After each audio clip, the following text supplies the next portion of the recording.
Hello नमस्कार दोस्तों, बहुत बहुत स्वागत है आपका अपने यूट्यूब चैनल फ्री स्टडी पर। आज के वीडियो में हम बात करने वाले हैं second year third semester Delhi सल्तनत की स्थापना के बारे में। ये जो आपका पार्ट है ये आपका पार्ट 2 होने वाला है। पार्ट 2 इससे पहले मैंने आपका पार्ट 1 बनाया था जो कि गुलाम वंश पे था। आई होप आपने वीडियो देखी होगी। अगर आपने वो वीडियो नहीं देखी तो पहले आप जाकर उस वीडियो को देखिए। वीडियो की लिंक मैंने आपको डिस्क्रिप्शन में दे दी है, आप वहां से जाकर उस वीडियो को प्रॉपरली देख सकते हैं। तो आज की वीडियो में हम बात करेंगे खिलजी वंश के बारे में। खिलजी वंश जो है दूसरे नंबर पे आता है, यानी गुलाम वंश के बाद खिलजी वंश आया था। कहाँ पर? दिल्ली सल्तनत पे। तो वीडियो को स्टार्ट करने से पहले मैं आपको बता देती हूँ, टेलीग्राम पे हमारा चैनल है फ्री स्टडी के नाम से, उसकी भी लिंक मैंने आपको वीडियो के डिस्क्रिप्शन में दी है। आप जाके पहले हमारा चैनल ज्वाइन कर लो ताकि आने वाली कोई भी अपडेट, छोटी से छोटी अपडेट या बड़ी से बड़ी अपडेट आपको ईजिली मिल सके। तो स्टार्ट करते हैं अपनी वीडियो को खिलजी वंश के बारे में। खिलजी वंश जब भारत में आया तो उस समय का जो समय काल था वो था 1290। 1290 से लेकर 1320 तक खिलजी वंश जो था वो उसने दिल्ली में शासन किया। किसने? खिलजी वंश ने। कब से कब तक? 1290 से लेकर 1320 तक। दिल्ली सल्तनत में खिलजियों का शासनकाल सबसे कम समय तक रहा। खिलजियों का जो शासनकाल था वो बहुत ही कम टाइम तक था। और वंश के मुताबिक अगर हम देखें, तुलना करें तो खिलजी वंश का जो शासनकाल था वो बहुत ही कम वर्ष के लिए था। खिलजी तुर्कों की 64 नस्लों में से एक था। जो तुर्क होते हैं, तुर्क की 64 नस्ल थी। कितनी? 64। जैसे आपने राजपूत के बारे में पढ़ा होगा अपने सेमेस्टर सेकंड में, तो राजपूत में भी 4 या 5 नस्ल होती हैं मेनली। एक अग्नि, पता होगा आपको, एक अग्नि करके होता है, एक सूर्य होता है ना, एक चंद्रवंश होता है। तो ऐसे ही तुर्कों की 64 नस्ल थी, जिसमें से खिलजी उनमें से एक था। और ये सबसे निम्न वर्ग था, यानी सबसे नीचा वर्ग था। ये कौन सा वंश? खिलजी। स्थापना स्थापना कब हुई? 13 जून 1290 ईस्वी को जलालुद्दीन फिरोज खिलजी ने की। दिल्ली सल्तनत में खिलजी वंश की स्थापना पहले किसने करी थी? जलालुद्दीन खिलजी ने। कब करी थी? 13 जून 1290। अब कैसे करी थी ये देखिए। गुलाम वंश के आखिरी शासक क्यूमर्स, जो गुलाम वंश का जो आखिरी शासक था क्यूमर्स, उसकी हत्या कर दी थी। किसने करी थी हत्या? जलालुद्दीन ने। किसकी करी थी? क्यूमर्स की। क्यूमर्स कौन था? गुलाम वंश का अंतिम शासक। तो जलालुद्दीन ने गुलाम वंश के आखिरी शासक क्यूमर्स की हत्या कर दी। उसकी हत्या के बाद वह खुद ही शासन काल में बैठ गया, यानी कि गद्दी पर बैठ गया। अब हम बात करते हैं खिलजी वंश के महत्वपूर्ण शासक के बारे में। बेसिकली इसमें बहुत सारे शासक रहे हैं, बट आपकी बुक में मेनली 2 ही के बारे में डीपली आपको पढ़ाया गया है। First Jalaluddin, second Alauddin. जलाल या अलाल के नाम से आप इनको याद कर सकते हैं, जलालुद्दीन और अलाउद्दीन। अब इन दोनों के बीच में जो रिलेशन था, रिलेशन यानी संबंध, तो चाचा और भतीजे का संबंध था। ये जो था जलाल, ये चाचा था और ये इसका भतीजा था। ये जो था अलाल, भतीजा था। और इसके साथ एक महत्वपूर्ण बात, भतीजे के साथ साथ ये इसका दामाद भी था। ये जो भतीजा है वही इसका दामाद है। ये मैं आपको आगे, अभी मैंने एक डायग्राम बनाया है, उसके थ्रू मैं आपको ये चीज़ क्लियर कर दूंगी इनके रिलेशन के बारे में। तो हम बात कर लेते हैं सबसे पहले जलालुद्दीन के बारे में। जलालुद्दीन का जो शासनकाल है वो 1290 ईस्वी से लेकर 1296, यानी 6 साल तक ये गद्दी पर बैठा। ये संस्थापक था। क्यूमर्स की हत्या करी थी इन्होंने। 1290 में किलो खरी में स्वयं सुल्तान घोषित किया, यानी स्वयं को, खुद को सुल्तान घोषित किया 1290 में। और किलो खरी में, किलो खरी एक किले का नाम है। किलो खरी का जो निर्माण है वो केकूबर द्वारा किया गया था।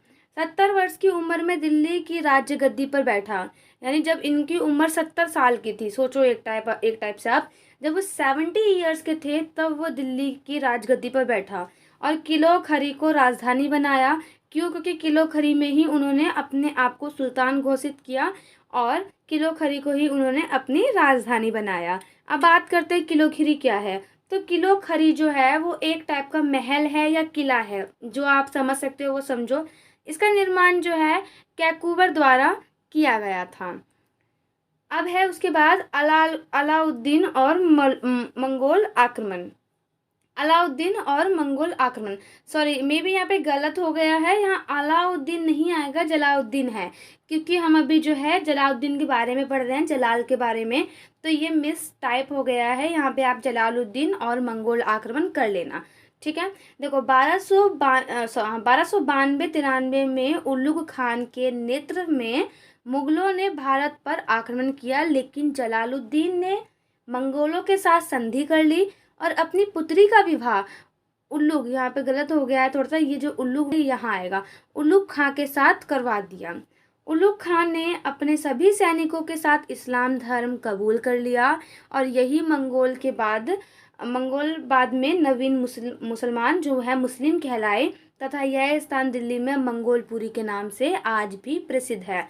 अगर आप दिल्ली से हैं तो आप सभी को पता होगा मंगोलपुरी नाम की जगह दिल्ली में है। अब मुझे फटाफट से ये कमेंट करके बताना कि कौन कौन बच्चा मंगोलपुरी से है या कौन कौन बच्चा मंगोलपुरी गया है।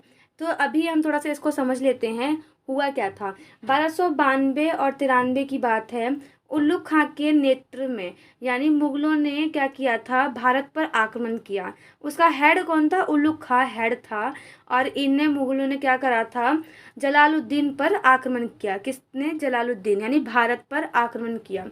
तो जलालुद्दीन ने क्या किया था, जलालुद्दीन ने इनके संग एक संधि कर ली, यानी शांति संधि कर ली कि आप ऐसा मत करो, मैं ये चीज़ कर दूंगा या वो कर दूंगा, यानी शांति से समझौता कर लिया, बात को मनवा लिया। और उसके बाद क्या करा, अपनी पुत्री का विवाह, उसकी पुत्री जो है, अपनी पुत्री का विवाह उल्लुग खान से कर दिया। अब देखिए ये एक टाइप से क्या बात हो गई, शत्रु को ही इन्होंने अपने घर का दामाद बना लिया। तो क्या किया था, अपनी पुत्री का विवाह उल्लुग खान से कर दिया। उसके बाद उल्लुग खान जो हैं, उल्लुग खान ने सभी सैनिकों के साथ इस्लाम धर्म कबूल किया।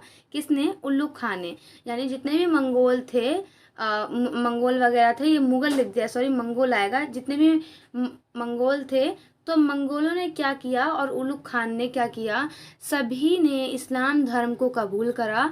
और यही जो मंगोल है ना, बाद में नवीन मुस्लिम कहलाए थे, यानी नए मुसलमान यही कहलाए थे। इसके बाद हम देखते हैं भीलसा पर विजय। इनका जो पहला ये जो था, ये था आपका मंगोल आक्रमण। दूसरा है इनका भीलसा पर विजय, यानी भीलसा पर इन्होंने विजय प्राप्त की थी। भीलसा एक जगह है जो कि आपकी एमपी में है, यानी मध्य प्रदेश में। जो इन्होंने ये लड़ाई करी थी तो अलाउद्दीन के नेतृत्व में की थी, यानी अलाउद्दीन कौन था, हेड था, ठीक है। अलाउद्दीन के नेतृत्व में ये लड़ाई लड़ी और ये लड़ाई वो जीत गए थे, यानी विजय प्राप्त करी। किसने, जलालुद्दीन और अलाउद्दीन ने, दोनों ने, क्योंकि दोनों आपस में चाचा भतीजा थे। तो मेन जो था, जलालुद्दीन ने अपनी वो भेजी सेना, और सेना का जो सेनापति है या हेड है वो उन्होंने अलाउद्दीन को बनाया। और भिलसा कहाँ है, भिलसा एमपी यानी मध्य प्रदेश में है। भिलसा से अपार धन की प्राप्ति हुई, यानी बहुत धन की प्राप्ति हुई, पूरा का पूरा भिलसा को उन्होंने लूट लिया और अपने साम्राज्य में मिला लिया। उसके बाद है देवगिरी अभियान। इसके बाद उन्होंने देवगिरी अभियान, यानी देवगिरी को लेकर युद्ध हुआ होगा। देवगिरी को जो लेकर युद्ध हुआ था तो सेम ऐसे ही जलालुद्दीन ने किया था, परंतु जलालुद्दीन ने अपनी सेना भेजी थी अलाउद्दीन के नेतृत्व में, यानी अलाउद्दीन उसका सेनापति था या हेड कह लो, तो उसी के नेतृत्व में देवगिरी का युद्ध हुआ रामचंद्र देव और अलाउद्दीन खिलजी के बीच में, यानी इन दोनों के बीच में युद्ध हुआ। और इस युद्ध में ये जो है रामचंद्र देव ये हार गए थे। खिलजी ने यहाँ से भी अपार धन की, यानी बहुत सारे धन की लूटपाट करी थी। लेकिन इन्होंने क्या किया था, अलाउद्दीन ने यहाँ पे एक चालाकी करी, इन्होंने जितने भी धन की लूटपाट करी ना, उस धन को छुपा लिया, यानी कि उनको जो थे जलालुद्दीन अपने चाचा को नहीं दिया और ये धन छुपा लिया। जैसे ही जलालुद्दीन को ये पता लगा कि अलाउद्दीन ने सारा धन छुपा लिया, तो बेसिकली क्या हुआ, यहाँ पे एक कहानी है, आपने पद्मावत मूवी देखी होगी तो आपको पता होगा। ये अगर आपने नहीं देखी तो आप इस मूवी को ज़रूर देखना, बहुत ही इंटरेस्टिंग मूवी है। तो जलालुद्दीन ने क्या करा, उनसे पूछा कि आपने ऐसा क्यों करा। तो अलाउद्दीन ने बोला था उनसे, यानी भतीजे ने अपने चाचा से बोला कि आप यहाँ पे आ जाओ कड़ा में। कड़ा एक जगह का नाम है, वहाँ पे बुलाया उनको और ये बोला गया था कि आप यहाँ पर आ जाओ, मैं आपको जितना भी धन मैंने छुपाया है वो सारा धन मैं आपको दे दूँगा। तो 1206 में कड़ा में जलालुद्दीन को बुलाया गया। किसने बुलाया था, अलाउद्दीन, यानी भतीजे ने अपने चाचा को बुलाया था। और वहाँ पर पहले तो क्या करा, उनके पैर छुए, मतलब पैर छूने के बहाने नीचे झुक गए थे, और जो उनका एक मंत्री था या सेनापति था उनको उन्होंने इशारा करा कि इनको मार दो, तो पीछे से उनकी हत्या कर दी गई। तो 1206 में कड़ा में अलाउद्दीन खिलजी ने सुल्तान की हत्या कर दी। तो देखिए कैसा था इनका रिलेशनशिप, चाचा ने ही, भतीजे ने ही चाचा को मार दिया, किसके पीछे, सिर्फ और सिर्फ पैसों के पीछे। ये आपका पद्मावत अगर आपने फिल्म देखी होगी तो वहाँ पे आपको प्रॉपर्ली समझ में आया होगा। अब हम इनके बीच का संबंध देख लेते हैं। जलाउद्दीन जो था वो चाचा था, और अलाउद्दीन जो था वो भतीजा प्लस में दामाद, यानी जो इनकी पुत्री थी, किसकी, जलाल की, इन्होंने अपनी पुत्री का विवाह ही इनके संग कर दिया। यानी एक टाइप से ये दोनों भाई बहन थे, और भाई बहन के बीच में, मतलब दोनों के बीच में विवाह हो गया। तो अलाउद्दीन जो है वो जलालुद्दीन का दामाद भी हो गया और भतीजा भी हो गया। अब हम यहाँ से बात कर लेते हैं थोड़ा सा अलाउद्दीन के बारे में। अलाउद्दीन खिलजी जो था उनका शासनकाल 1296 से लेकर 1316 तक रहा। कब से कब तक? 1296 से लेकर 1316 तक रहा। बचपन का नाम इनका अली था। दिल्ली सल्तनत के खिलजी वंश का यह दूसरा शासक था। इनका साम्राज्य अफगानिस्तान से लेकर उत्तर भारत तक था। ठीक है, कहाँ से कहाँ तक? अफगानिस्तान से लेकर उत्तर भारत तक। अब देखिए इसने क्या किया, इसने अपने सिक्कों में सिकंदर एसानी अर्थात सिकंदर की उपाधि धारण करी, सिकंदर द्वितीय की उपाधि धारण करी। यह एक नया धर्म चलाना चाहते थे, किंतु उलेमा कौन थे? मुस्लिम विद्वान को उलेमा कहा जाता है। इन्होंने क्या किया, सबसे पहले इन्होंने एक सिक्के चलवाए, सिक्के पे सिकंदर सानी लिखवाया, और उसके जरिए अपने आप को उन्होंने ये उपाधि धारण की। उसके बाद यह एक नया धर्म चलाना चाहते थे, किंतु उलेमा जो मुस्लिम विद्वान थे उन्होंने मना कर दिया कि तुम ऐसा मत करो। तो उनके कहने पर उन्होंने अपना निर्णय बदल लिया। इसने इक्ता प्रणाली को ख़त्म करा। इक्ता प्रणाली आपको बताया गया था ना, पहले वेतन के रूप में भूमि देना। तो उन्होंने क्या करा, इन्होंने ये प्रणाली को ख़त्म कर दिया, और वेतन के बदले फिर इनको पैसे या जो भी है धन, सोना, ये सब दिया गया। तो भूमि वाला सिस्टम जो था वो ख़त्म कर दिया। किसने ख़त्म करा था? अलाउद्दीन ने। घोड़े पर निशान की प्रथा की शुरुआत करी, यानी कोई घोड़ा बदल ना ले, कैसे भी करके बदल ना जाए, तो घोड़े पर निशान बनाना स्टार्ट कर दिए। सैनिकों के लिए हुलिया लिखने की प्रथा भी शुरुआत इन्हीं ने की थी। इसने भू राजस्व कर बढ़ाकर उपज का 50% कर दिया, यानी जो भूमि का कर होता है, सपोज करो आपके पास एक लैंड है ना, इस लैंड का आपको हर महीने सरकार को सपोज करो 50 रुपये देने हैं सरकार को, यानी अलाउद्दीन को। तो अलाउद्दीन ने क्या किया, ये सिस्टम हटा दिया, और उन्होंने बोला जितना भी आप इस खेत में उगाओगे ना, इसका 50% मुझे चाहिए, यानी उपज का 50% वो लेने लग गया। उसके बाद है, इसने लुटे हुए धन, जिसे खम्स कहा जाता था, उसमें सुल्तान का हिस्सा 25% से बढ़ाकर 75% कर दिया। यानी कोई व्यक्ति है, किसी व्यक्ति ने धन लूटा और आके अलाउद्दीन को बताया कि मैंने इतना धन लूटा है। सपोज करो इन्होंने 100 रुपये लूटे, ठीक है, यानी कहीं से चोरी करे, इन्होंने इनको बताया, तो उस 100 में से ये क्या करते थे, 25 जो है अपने राजा को, यानी अपने शासक को देते थे। परंतु इन्होंने क्या किया, अलाउद्दीन ने 25 से हटाकर 75 कर लिया, कि 75 मैं रखूँगा और 25 आप रखोगे, तो 25% कर लिया था। ठीक है, सॉरी 75% कर दिया था 25 से हटाकर। पहले 25 था, फिर 25 से हटाकर यानी बढ़ाकर 75 कर दिया था। उसके बाद अलाउद्दीन खिलजी के काल में मंगोल आक्रमण हर किसी के काल में हुए हैं, इसलिए आपको मंगोल के बारे में ज़्यादा ही पढ़ने के लिए मिलता है। अब अलाउद्दीन खिलजी के काल में भी मंगोल आक्रमण हुए। अगर आपसे पूछा जाए कि सबसे ज़्यादा मंगोल आक्रमण किसके काल में हुए थे, तो वो हुए थे अलाउद्दीन खिलजी के काल में। सबसे पहला मंगोल आक्रमण जो आपका हुआ था, पहला तो नहीं लेकिन अलाउद्दीन के उसमें पहला जो हुआ था वो हुआ था आपका 1297 में। मंगोल के नेता कौन थे? कादर खां थे, और उलुग खां के नेतृत्व में सेना